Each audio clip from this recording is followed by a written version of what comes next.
сыншы, филология ғылымдарының докторы профессор Құлбек Өзгөбектің келбет кітабының тұсаукесеріне қатысып отырсыздар. Қош келдіңіздер. Бұл кітап Қазақстанның халық жазушысы, қоғам қайраткері, Қазақстанның ғылым академиясының академигі, қазақ әдебиетінің классигі, біздің жерлесіміз Сәлім Мұхановтың туған 120 жылдық мерейтойына орайластырылып басылып шығып отыр. Нұр-Сұлтан қаласындағы Фолиан баспасынан Қазақстан Жазушылар одағының Астанадағы филиалының басшысы ақын Дәулеткерей Карпұлының осы бастамасымен кітап жарыққа шықты. Алғашқы сөз кезегін Оңайқұлыбаев атындағы Солтүстік Қазақстан мемлекеттік университетінің профессоры, Қазақстанның еңбек сіңірген қайраткері, ардагер журналист Тайшыбай Зарқын ағаға береміз.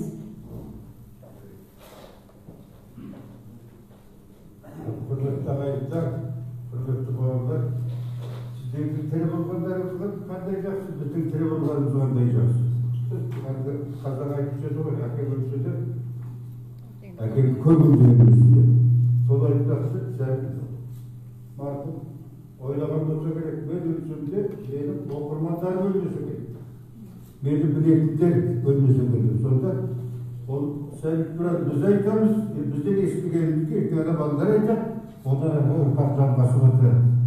Тарих дегеніміз сол, адам мың жасайды, бәле 100 жасайды деген жайлы осы. Жеке бір адамның өміріменен, бір жеке құбылысты, жеке еңбекті бағалау оңай емес. Біріншіден, екіншіден, сөзіміздің аяғында да айтады, мен жазып алған баяндамамыз жоқ. Әңгіме көп, кітаптың үлкендігі мынадай. Заман мынау, көшеде жаңбырдан аққанғаны амандаса, қымау деген сияқты әңгіме. Енді сәлім туралы жаңағы әузекерді айтып кәсібетін дәрістерді көрдік кетіп, бәрімізді көзімізді ашқаннан көргенімізді айтып қойып. Оның ішінде есі бар қазақтарды айтамын. Ал есі жоқ қазақ болса, ол бірге жүріп, ескере бермейді. Біріншіден, мына кітаптың жазып алғаным бар, кішкентай ортасып кетті. Өзі көлемінің өзі үлкен. Бұл авторы бәріміз білесіздер, көріп отырсыздар. Бұл жай ғана филологияның докторы, жай ғана профессор емес. Біріншіден, профессор болмай тұрғанда да, бұны сондай бір ақылды жігіт. Алғы жігіт. Елгезек адам, мына автор. Жазғаннан байқадыңыздар ғой? Байқағыш адам. Бұл кәдімгі Қарасақал Ерімбет деген сыр жағында атақты жыршы болған, соның ұрпағы Қарасақал Ерімбеттің ие. Енді өмірінде жетістік көрген, жетімен өскен, өткен, содан кейін әдебиеттің мұғалімдері журналистерінде Бейсенбек Кенжебаев деген атақты профессорымыз, атақты зерттеуші болып еді ғой. Сол кісі қартайған кезінде 2-3 ұлы бар, 3-4 қызы бар. Солар асырамай, үлкен профессор 70 жасында daha қалғанда, сонда шәкірті өзім құрметті, сен менің балам, сен маған шай қайнатып бердің. Сол Бейсенбек Кенжебаевтың ұлы болып өскен адам. Келіншегіменен Бейсенбек Кенжебаевтың үйіне кіріп тұрып, кәдімгі асырап, өмірдің ақырына дейін. Сонда қолынан қойып, осы Бейсенбек Кенжебаевтың ұлы дейді, енді Бейсенбек туралы жазған кітаптары да көп. Содан кейін бұл кісіні шығармашылық психология дегенде қазір бір сөз айтамыз. Сәбиттен жұқтым десем де, жаңа атасынан жұқтым десем де, үлкен нағыз қазақтың әңгімесі жігіті. Әңгімесіндегі біздер отырып кітаптарымызды келтіріп, ол адамдарға жүгініп сөйтіп отырамыз, ондай емес. Сізбен де, бізбен де, баламен де сондай қатар түсінісіп, сондай айтатын адам. Сөзді терең зерттеуші болса, Құлбек туралы айтатыным осы. Сонда Құлбектің ең басты еңбегі деп айтайыншы, Сәбит Мұқановтың шығармашылық шеберханасы. Өз диссертациясы сол, докторлық диссертациясы сол. Себебі өздеріңізге көрініске қарадыңыздар, оған Құдайдың келе қалған шығармасы. Инспектор Дресселер, қызметке тұрған жер Сәбит Мұқановтың музейі. Көріп отырсыздар. Сонда Сәбит Мұқановтың бүкіл рухани теңізіне мұхитына суып кетті дағы. Содан қаншама жұқты, жұқпады, алмады. Содан осындай, мынау 5-ші кітап. Сәбит Мұқановтың кітаптың ішіне. Бұл бір кітап бар, әңгімелер туралы, дастандар туралы, сол сияқты дейтін шаруа. Сонда бұл кітапты басқа біреуге де жаз десе жазуға болады. Мына кісі жазады, мына кісі мен де жазатын. Сәбиттің 120 жыл келіп қалды. Саған ақысын бөліп кітап жаздырсе. Ал бірақ мынандай шығармас едік деп ойлаймын. Содан кейін әдебиеттанушылар біледі, сөз хаттан кісілер бар. Мынау кітапқа өзіне қалай жасалған. Бұл 20-ші ғасырдың кітабы. 20-ші ғасыр емес, 19-ші. Бұл көркем деректі, көркем роман деген болады. Ол дегенде ол ешкім мойындамай, осы оқты деп мойындамайды. Деректі, көркем роман деп айтайын. Оны өзім жазып қойған шәгім бар, мақалам бар, оны шығарам бізге. Талай күшкер бар, роман емес шығар. Бұда бір баяндық бәлек түрлі мақалдар жинағын айтуы мүмкін. Ол деген дейміз. Себебі бұның ішінде мен жаңағы айтқан сияқты білмеймін. Сіздердің аттарыңызды мақтаған сияқты. Сәбиттің өзі бар түгел. Тырнағының астына дейін дейді ғой. Өзі бар, тұқымы бар, өмірбаяны бар, балалары бар, тіпті немересіне дейін. Балалардың тағдыры, семьясы, бүкіл өмірі. Сосын Сәбитті осы ішінде көбірек байқаған шаруа, өмір жағынан осы әсіресе солтүстік Қазақстан жағын жеткілікті айтып, қызыл жарым дегізіп жазған гүл шығарма. Енді шығармашылық жақсыға өйетеді бар. Мұхтар Әуезов абайды жазса өмір бойы. Құлбек өмір бойы Сәбитті жазса, Сәбит өмір бойы қазақты жазса, сол үшеуінің арасында көп байланыс бар. Жаңа телевизорда айтты, бұл біздің кәдімгі 20-шы ғасырдың алғашқы жартысының 20-шы жылдан бастап 60 жылға дейінгі екі ортадағы Совет құрылысының кезіндегі Қазақстанның шежіресі. Бұның үстінде жақсы кісілер де бар, басқа кісілер де бар. Тұрмыс жағдайы бар. Үкіметтің қалай болғанын келген мекеме тіпті Сәбит'ің жазғанда баян колхозында айтады. 1951 жылы осы Қызылжардың айтты. Қызылжарға келдім дейді, ішім ашыды, көшелері баттап, үйлерімді сұрқылдаса екен. Шіркін-ай, мына заманда осы қаланың басшыларына ренжідім деп Сәбит'ің айтатындары. Сосын осы жағын көрсетеді бұл кісіде. Содан кейін енді қышардан айтайын. Қай шығармасынан қалай жазылғаны бар. Өйткені бұл кісінің ғылыми еңбегі сол жазушының шығармашылық шеберханасы ғой. Ол жағынан келген кезде бәрімізден мықты, Құлбек бәрімізден ötkür verimizden de mesela Kulbek'te o şeylerimiz aytanmayız. Ya adaskan kargalayacağız da. Bota göz kalayacağız da. Sokak duran çıkarmalar kalayacağız da. Halk burası kalayacağız degendim var. Tügen irceyi düşündürgün. Söndürdü. Bunun üstünde Şokan Kural'ı cevaplarını bir toplanayım diye Türk şirketi. Biz sevgide Karadağ Kazak'ın balasıydı. Sevgide Kutlu'nun arkasında yetişti. Kediydi. Balasıydı okuyanmayı var. Karadağ Kazak'ın aksaktan dönüşümüz var. Bu bağlı adam. Mesela Şokan Kural'ı cevaplarında bir şey toplanayım. Şokan Kural'ı cevaplarında kutusunu okuyanı sonra söylüyor sırasını. Şokan'ın zamanında bugün Rusya'nın tabii şeyhlerine de aktarır. Bunu bir defa kırmayın diye şey çabası koyduğumuzda sonra mesela generalde geldi, general gubernatörlükte geldi, Oğuz'da geldi, Peterburg'da geldi, Baskı'da geldi.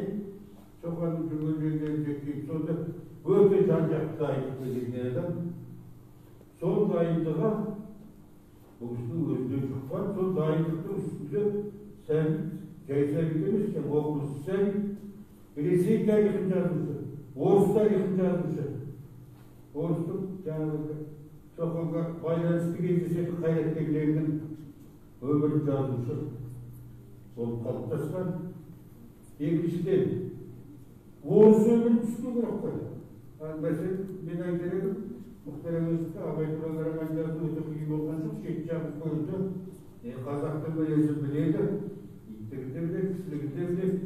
Kazak'taki yüzü görüp konaklara gidiyorsun. Kadar şartlarını şeyini koydu. Sözü kavganın iyisi de var. Bak olsun canım, fazla olsun şey olsun. Sonra olsun mu neyse? Neyse götürüyor. Ben eşeğin devam edip olsa sonra olsun psikolojisi zevkleri olsa. Bana kunduz olunları getirelim. Olsun filozoflar, olsun tarihçiler, olsun etnografların zevkleri onları toplum Kondurda gidecekler, kalmaz sonra özde yıkar var, Ankara'da Şokan Kural'ın yazmanın көп жазылғанынан жазылмаған пайдаланылмаған мәселелер көп деп оны қарап архивте жатыр. Ол шет бізде көрдік жаңағы 1951 жылы тамыз айында шілденің 30-ы тамыздың бір кезінде осы солтүстік Қазақстанға келіп машинамен жаңағы туған жерде бар. Одан кейін осы жерге Қызылжарға келіп, Қызылжардың омбыға бар. Тамыздың 2-сінде сентябрь 42 па? 42-тің аяғында дейін омбының архивінде отырғаны.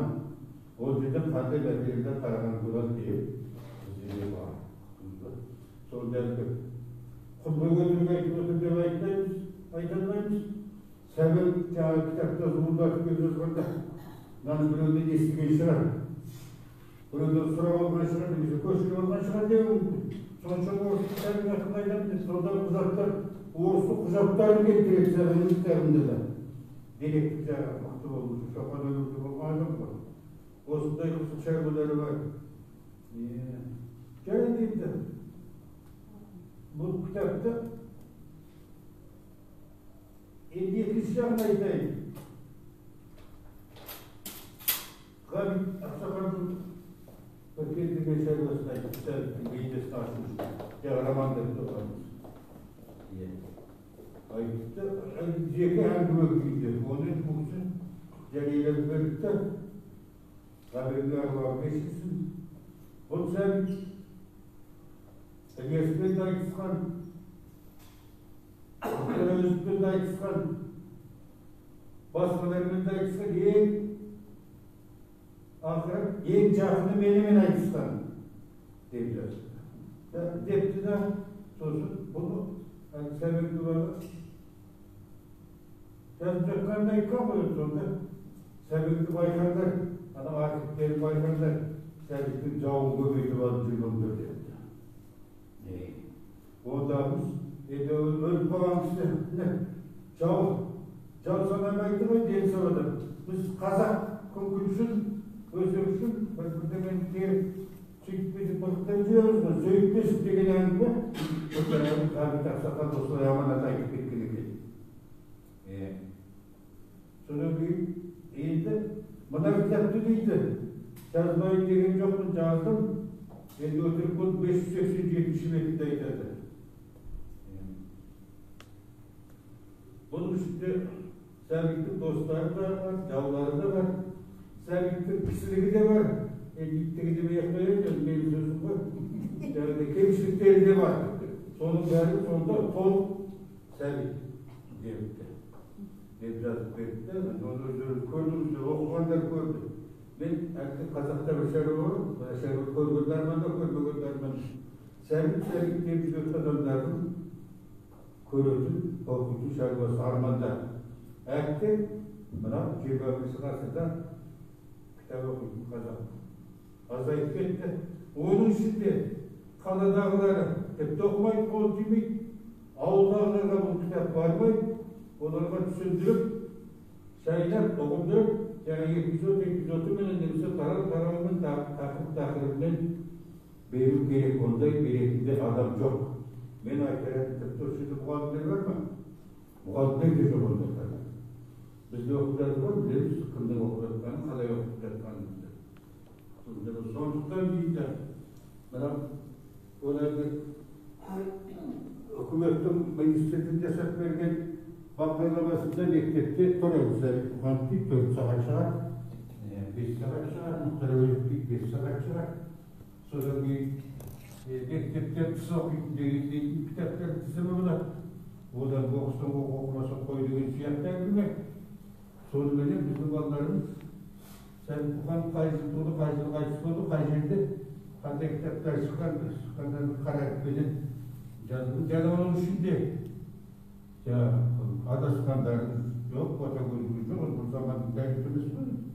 Ömür mektebinin özünü ben de götürdük. Sonra yani sen tegen artığına sağlıklı kulağında. Benim ayıcakım, ben olsun kadrosucu, bana bayrağı bir verse olsun, oturun bayrağı var. Ben olsun Besal'da aksakallar. Tıpkı tiyekinde ve her kaysında bir mektup verip sonra direktörünü zıbandak 5 saatte 20 sayı kılalım. Sabah verip kayıp derste şu varamız bunu ben varam. Olsa gerek. Sebebi bizim üniversitemizde cevabları soruyor. Ben de hukukiyamızdayım. Yani ben dağlarımızda falan o sözümün ballarıma yıkanım. Bu benim cevap olacak jurnalistlerim. Camadımız, o sevgili bilir. Başkanlar bilir. Öğretmenlikleri siyah. Bak başkada şerbet yok. Sorusu bizim mekteplerde Kazak Edebiyatı okudum degen çok. Ben bilirsin. Onu bu tevr muğandır. Bir dekil gana degen siyah.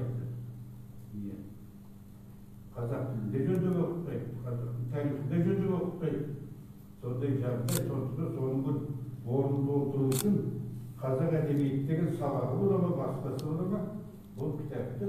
Biz okuduğumuz gerek. Avluda var. Avluda kaydan diye kardeşlerimlerimiz var. Avluda bilesizler. Vektörüce soğuyor.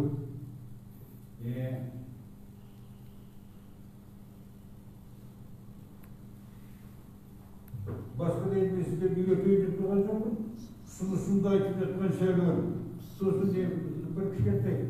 Size bir kitapta okusanız da bana kulu yoktu bir bilme geleceğine ait değildir. Kızılca seriyalı kitap yazı var. Keyifsiz bir ekildi. Yazmışlar, dedim oldular. Sakın sevgili bir kitap. Sergi Tukan bir kitap. Vacip Devlet Bay bir kitap. Kızılca. Sebebi. Onun sebebi bu sağlıktan öptüydü.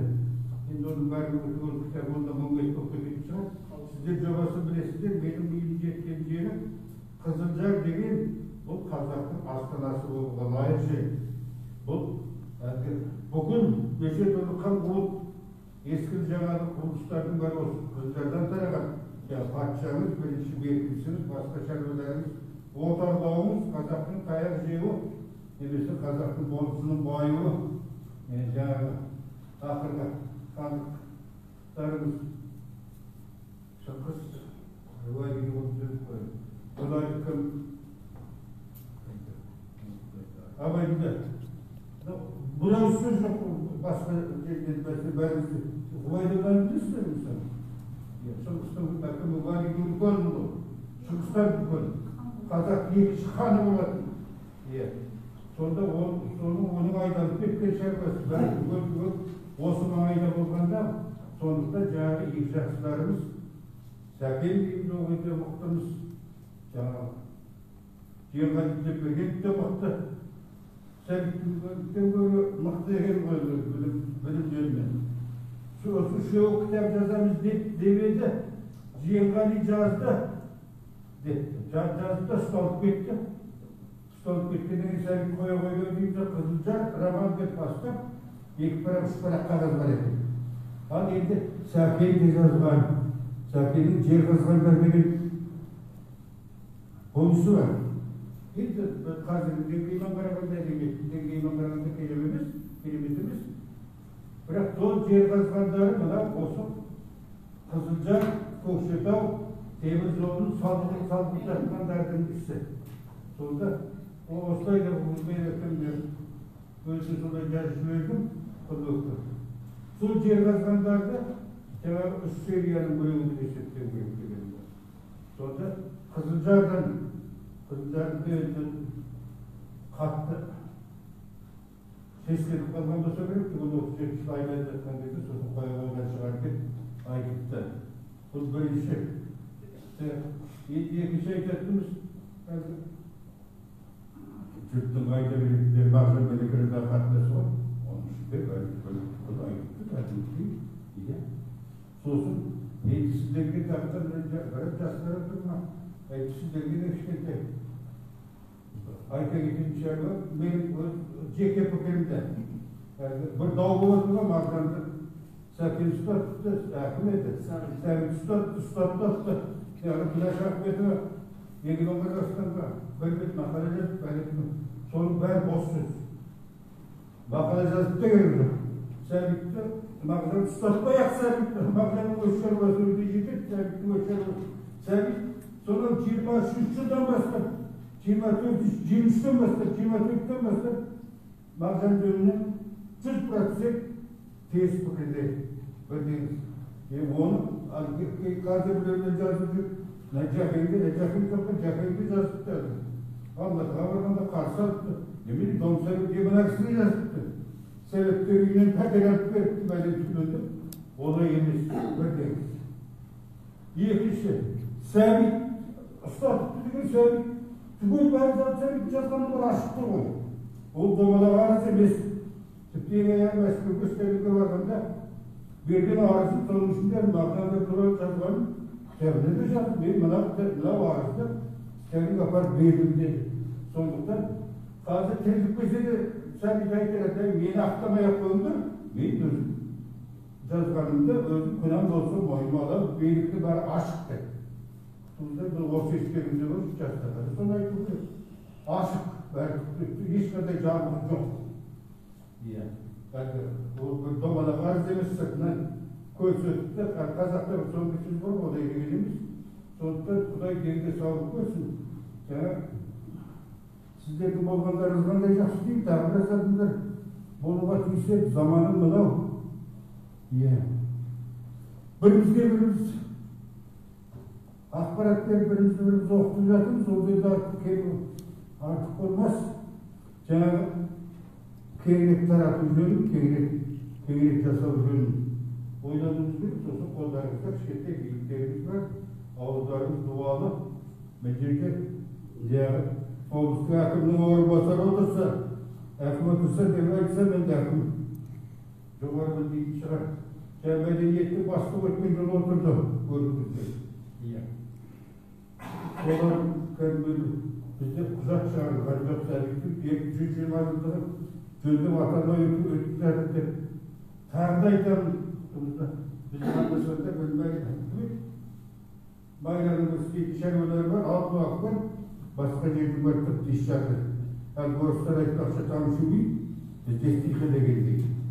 Mesela bu 30 yıl arasında biz Soltüstü Kazakistan'dan cinayet var. Karadavat ne götürdüğümüz dostluğumuz bilen soların kalkın cinattır. Aslan Avat ne götürdüğümüz, Almat Avat ne götürdüğümüz, onlara götürdüğümüz olsa degen şey oldu.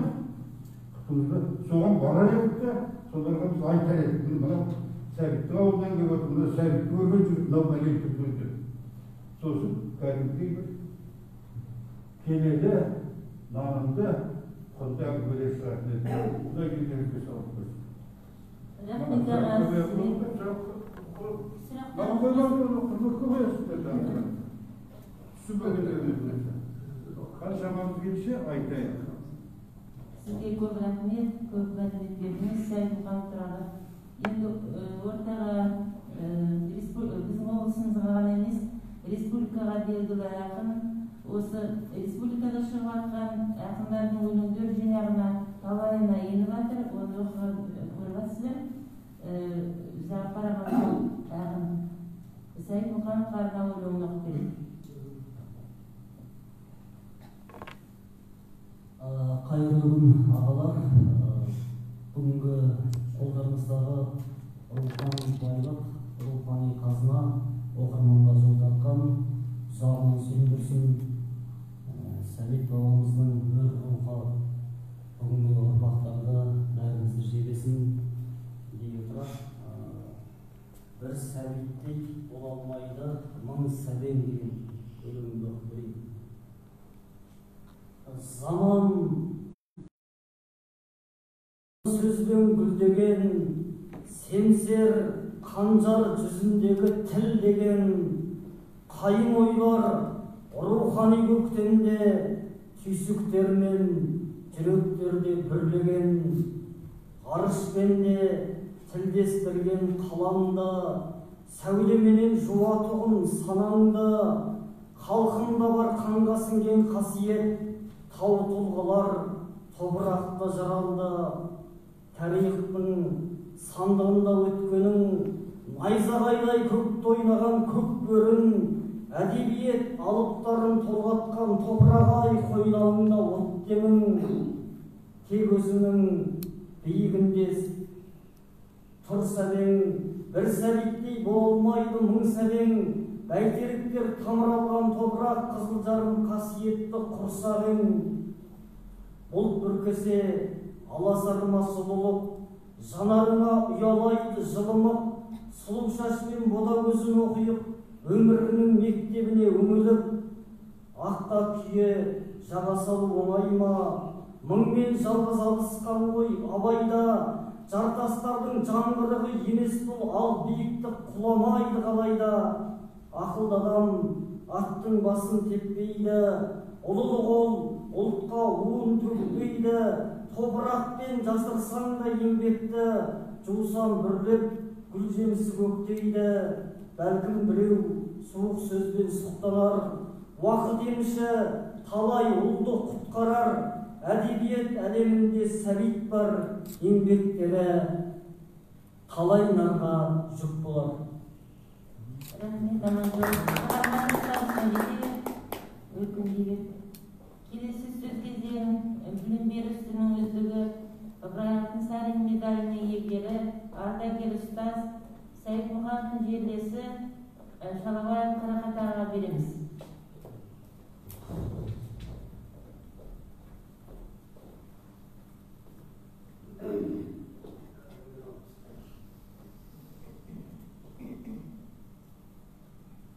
Жаңа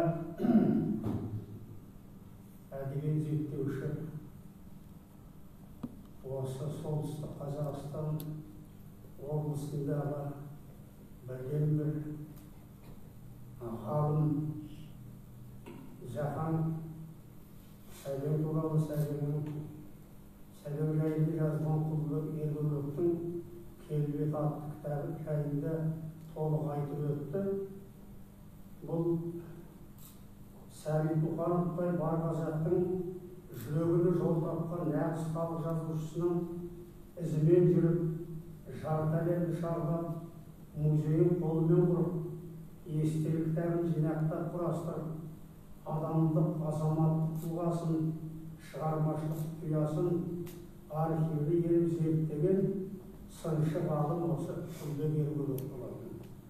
Мына Сәбеңнің шығармашылығын зерттеген үлкен ғалымның жалпы сәбиттану ғылымының басында тұрған өзіміздің жерлесіміз үлкен ғалым, профессор, филология ғылымдарының докторы Темірғали Нұртазин деген ағамыз болған. Темірдің алдынан 60-65 жылдары қазіргі Әл-Фараби университеті қазірде Темірден дәрісін тыңдағанбыз. Мыналар жазушы және өмір деген кітабы, кейіннен осы кітап үшін Темір докторлық атағын алды. Міне сол сәбиттану сол Темірғали Нұртазиннен басталады. Одан кейін 76 жылы Сәбеңнің мұражайына Қатардағы әдеби қызметкер болып келіп, Сәбеңнің бүкіл шығармашылық,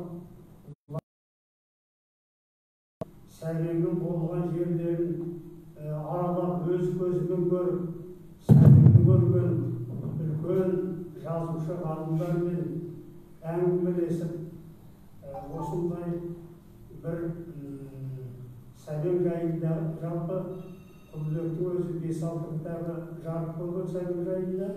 Алғашқысы кәдімгі Сәбит Мұқанов деп аталатын естеліктер жинағы. Оны белгілі жазушы жерлесіміз Сапар Шаймерденов екеуі құрастырған болатын. Мына жалпы өзі Совет үкіметін 50 жыл бойы қолынан қаламы түспей советтік өмірді жырлаған Сәбеңдей тау тұлғалы үлкен жазушымызды 120 жылдық мерейтойы шын мәнінде елеусіз қалған сияқты. Мына осындай мынау отырған біздің Қызылжардың қақ ортасындағы өзі қаланың сәні болып тұрған бүкіл қаланың, облыстың жұртшылығын кітаппен сусындатып отырған мына кітапханамызда Сәбеңнің арқасында дүние көрген кітапхана. Сәбеңнің аруағы риза болсын болатындай, мысалы мінекей үркерде ғана бір 7-8 адам жиналып отырмыз. Сәбеңдегі жазушының, үлкен жазушының 120 жылдық тойында. Неге осы жерде қазақ тілі мен әдебиеті пәнінің мұғалімдері келмеске? Сәбитті білмеген, ол қазақ әдебиетін білмейді.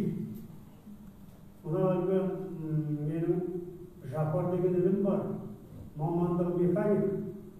Сол айтады, мен қазақты екіге бөлем дейді. Абай жолын оқыған қазақ, Абай жолын оқымаған қазақ дейді. Сол сияқты Сәбеңнің өмір мектебін оқыған қазақ, оқымаған қазақ деп бөлуге. Мына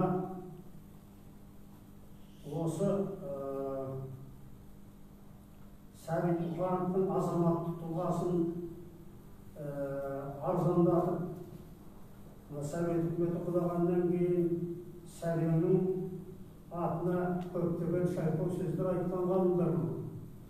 Мына басшы ретінде. Мұны тіпті түпкі алғысы, әдеби мұрасын түпкі алғысы етіп, неше түрлі шайқау сөз айтқандарға мына Құлбектің осы келбет атты кітабы соларға нағыз жауап есебінде. Мына жерде Сәбит Мұқанов шығармашылығын біз енді жаңаша қазіргі заман тұрғысынан қарап зерделеуге беретін уақыт келді. Жаңа Сахан дұрыс айтты. Бұл кітап 21 ғасырдың кітабы. Сондықтан мынау қазақ оқырмандары сәбеңді осы заман тұрғысынан шығармашылығына баға беруіміз керек. Жаңа сәбиттану деп айттық қой. Сәбиттану демекші жазушы атында мынау әңгіме кітапханада сәбиттану орталығын ашу мәселесі нағыз күн тәртібіндегі мәселе болу керек.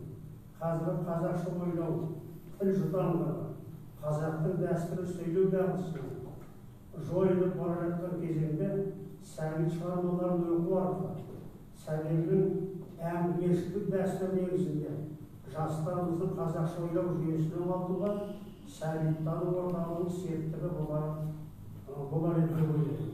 Ол тек қана кітапханада сәбидің кітаптарын әлгі сып қана қою емес, осы орталықта мына Майра директорымыздың құлағына алып сырға осы мүмкіндікті пайдаланып арнайы кәдімгі бір бөлме сәбиттану орталығын ашып, сонда жиі мына оқырмандарды, әсіресе жас қауымды, студент жастарды, мектеп оқушыларын осында жинап сәбидің шығармашылығын соларға таныстыру міндеті болар еді.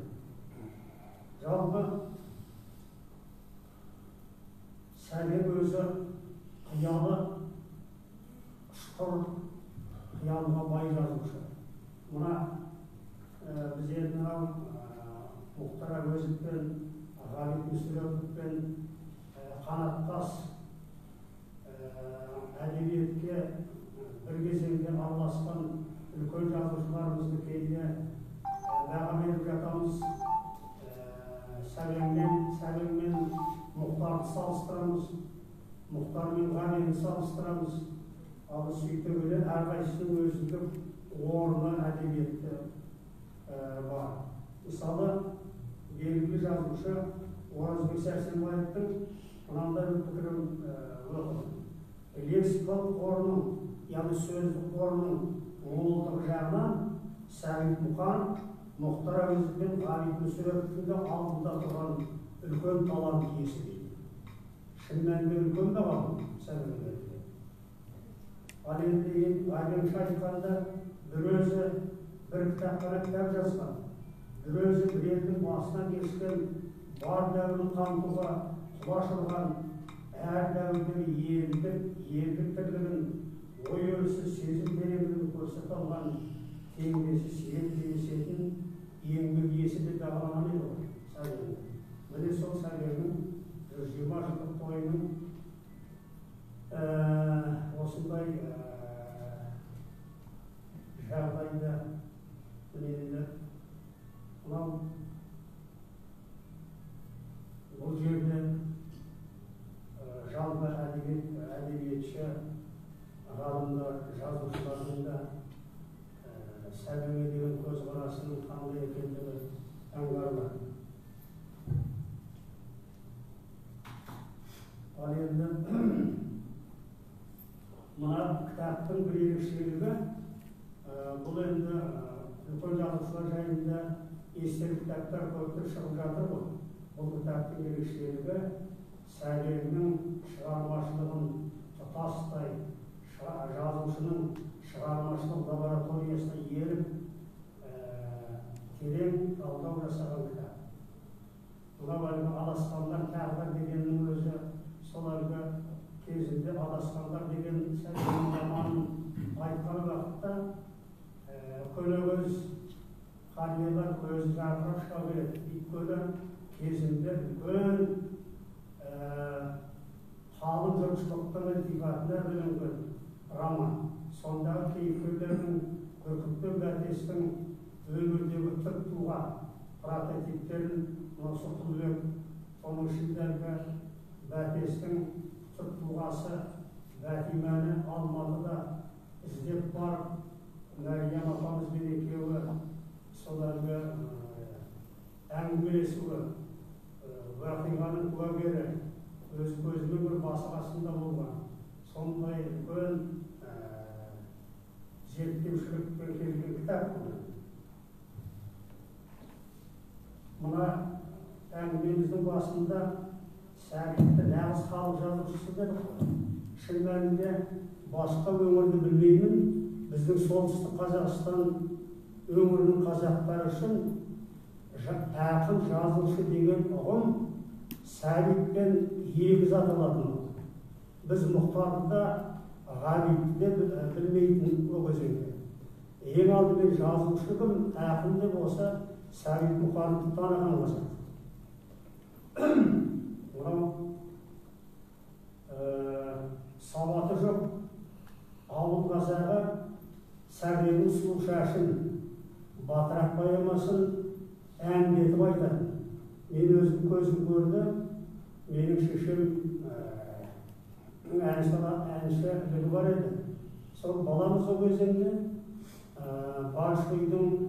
үлкен Баршылыйдың шұбалма пешінде от жағып отырып, Сәбенің батырақ поэмасынан айтып отырған. О кезеңде баламыз Сәбиттің батырақ поэмасы екенін, содан үзінді екенін кейін біліп отырмыз ба?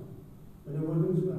Сол сауатсыз адамдардың өзі Сәбенің шығармаларын сол кезеңде әңгіметіп айтты. Ал енді тағы да бір өмірден мына әдебиеттің тәрбиелік мәнін деп жатамыз ғой. Шын мәнінде менің әдебиетші Нағи Басбаев деген ағам болды, осында білетін адамдар бар шығар. Сол кісінің зайыбы бүгін 88 жасқа келген Көкен жеңгеміздің нәбірестегін оқып берейін. Бұл Сәбиге қатысты нәрсе. Мынау 1950 жылдары бұл кезеңде Пресной ауданы, қазір Жамбыл ауданы. Жалғыз ғана қазақ мектеп-интернаты Баян ауылында болды. Көп адамдар сол Баян мектебінен түлеп ұшты. Мен де сол Баян мектебін бітірген көп қазақтың бірімін. Сол Көкен жеңгемізде 1951 жылы Баян орта мектебін бітірген ғой. Ол кезеңде үлкен жалғыз ғана қазақ мектебіне облыстың ең таңдаулы деген мұғалімдерін жинақтаған. Көрдіңіз бе? Ылғи Ғай мен Сылай жігіттер, бойдақ жігіттер, соның ішінде біздің Мәкен ағамыз да болса керек. Ол сол үрдіс болды ма? Көркі тәуір әдемі қыздарды нысанаға алып, өзінің алдынан оқып бітірдік, содан кейін соған үйленетін. Мәкен де сол Мәкен ағамызды әдемі ақ жеңгемізге көзі түсіп, ол кезеңде 18 жастағы қыз Көкен жеңгемізді мектепті бітіргеннен кейін үйленген. Енді әр қарай оқығысы келеді ғой. Мен оқуым керек. Содан ағамыз жоқ, оқытамын. Сөзіңді уәдеңді тұрасың ба? Тұрамын. Енді мына жерде жеңгеміздің өз аузынан айтқан. Тойымыз өткен соң 14 күннен соң Қарағандыға мұғалімдер институтына оқуға жіберді. 2 жыл іште оқуға. 14 ақыл отасқан әйелін 2 жыл оқуға жүрегі тұра қоймас. Міне сол 14 күннен соң Қарағанды мұғалімдер институтына оқуға жіберді. Бойдақ күнінде алдын ақсат қойды. Келіншегімді ұстаз болып, үйде де жүзде де жолымыз жазылмай бірге жүрсек. Пікіріміз бір болып, бір-бірімізге түсінушілікпен қарап, қолдаушы болсақ, демалысымызда демалуға бірге барсақ деген арманым болатын деді. Оқуға жүрерден 2 күн бұрын Майбалық Советте барып, некеге тұрып, кеттік. Сонымен дегенек, оқуға жүруге дайындалып, аттан жинап салғаннан кейін, мұқабасы жалынбасында сарғайып кеткен ескі кітапты жол сөмкенің ішіне салып дейді. Сен оқуға түседі деп сенемін, студенттің алғашқы айларда сабақ онша қиын болмайды. Сол кезде осы кітапты бір емес, 2 рет оқысақ деді. Ол кітап Сәбит Мұқановтың адасқаны екен. Бүркітпен бәтес, бірін-бірі шынайы сүйген ғашықтар, 2 балаға оқуға кетеді, бәтес ешқай шықпаған ауылымызы, бүркіт өзін нағашысы мүсәпірге қорған ұлын тапсырған. Бәтесте оған сенген мүсәпір сыпайы мәдениетті жанашыр жақсы адам болып, көрінбеген іш дүниесі пасық, сұлы арамадым болған. Ол бірде бәтестің мейрамханадан алдан шарап шыққанда адал жолға тайған. Бәтес алданған, адал жолын тайғанын тәңірдің есіне ғана білген. Менің асыл жарым Мәкеннің мені қол кетерде берген ақылы осы кітапты оқып, осындағы жарқылықтан сақтансын дегені ғой дейді. Көрдіңіз бе? Шын мәнінде бұл нағыз әлгі туалытты педагогтың іс-әрекеті. Айтпайтын болса, сен енді кетіп барасың, анда небір түрлі жігіттер болады. Байқа, үйтпе деген сөздерді айтуы мүмкін. Сонда осы Сәбеңнің Адасқандар атты кітабын сол жеңгемізге берген. Енді сол кітапты оқығаннан кейін дейді,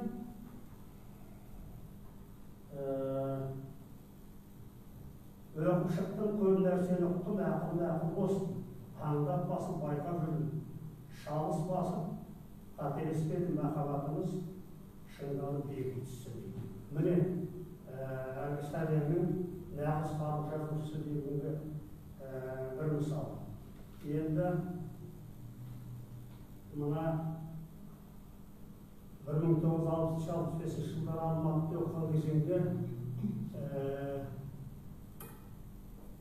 жақсы мен жайсаңдардың талайының көзін көрдік.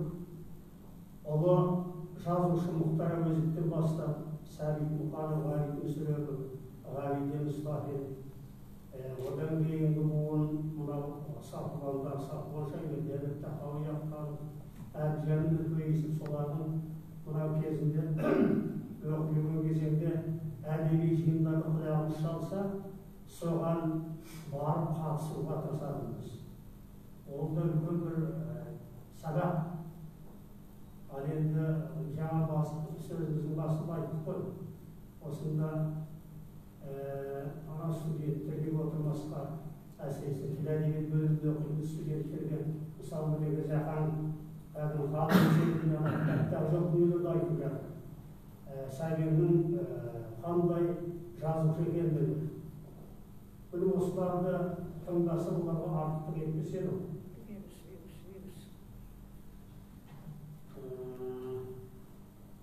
Енді